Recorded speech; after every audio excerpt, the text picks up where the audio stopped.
আসসালামু আলাইকুম, আমি নাইমুর রহমান। আশা করি সবাই অনেক ভালো আছেন। ফায়ার মাল্টিমিডিয়ার আরও একটি নতুন ভিডিওতে আপনাদেরকে স্বাগতম। তো প্রিয় ভিউয়ার্স, বেশ কিছুদিন আগে ফায়ার সার্ভিস ও সিভিল ডিফেন্সের অধিদপ্তর থেকে দুইটি নিয়োগ বিজ্ঞপ্তি প্রকাশ করা হয়েছিল, যার একটি হচ্ছে ফায়ার ফাইটার এবং অন্যটি হচ্ছে ডুবুরি ও নার্সিং অ্যাটেন্ডেন্স পদ। তো আপনারা অনেকেই এই দুটি পদে আবেদন করেছেন। আপনারা নিশ্চয়ই অবগত আছেন যে মাঠ পরীক্ষা আগামী 8 তারিখ থেকে শুরু হতে যাচ্ছে। তো আপনাদের মধ্যে অনেকেই কিন্তু এখনো জানেন না যে শারীরিক যোগ্যতা যাচাই পরীক্ষা যে মাঠে অনুষ্ঠিত হবে, সে মাঠে আমরা কিভাবে যাব। তো এই প্রশ্নটির উত্তর পেতে অবশ্যই ভিডিওটি শেষ পর্যন্ত দেখে যাবেন। তো ভিডিওটি শুরু করার আগে আপনাদের কাছে ছোট্ট একটি রিকোয়েস্ট, এখনো যারা আমাদের চ্যানেলটি সাবস্ক্রাইব করেনি অবশ্যই চ্যানেলটি সাবস্ক্রাইব করে পাশে থাকা বেল আইকনটি বাজিয়ে দিবেন। আর যারা সাবস্ক্রাইব করে রেখেছেন তাদেরকে অনেক অনেক ভালোবাসা।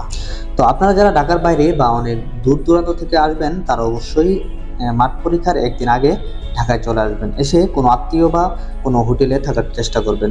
যদি হোটেলও নাও থাকেন, কোনো আত্মীয় স্বজন নাও থাকে, তাহলে সরাসরি চলে যাবেন যে ফায়ার সার্ভিসের নির্ধারিত মাঠ যেখানে আপনার শারীরিক যোগ্যতা যাচাই পরীক্ষা অনুষ্ঠিত হবে, সেখানে চলে যাবেন। সেখানেও কিন্তু আপনার থাকা খাওয়ার সুযোগ সুবিধা রয়েছে।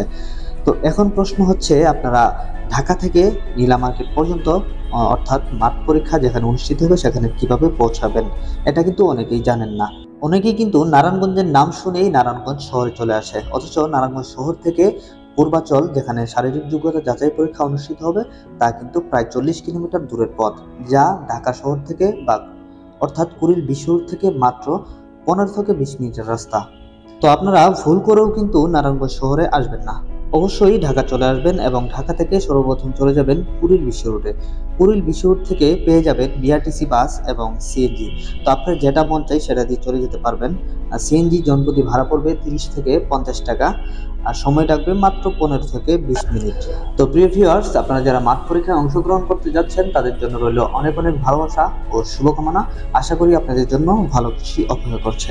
তো আজকের মতো এখনই বিদায় নিচ্ছি। যদি আপনাদের ভিডিওটি ভালো লেগে থাকে অবশ্যই চ্যানেলটি সাবস্ক্রাইব করে পাশে থাকা বেল আইকনটি বাজিয়ে দেবেন।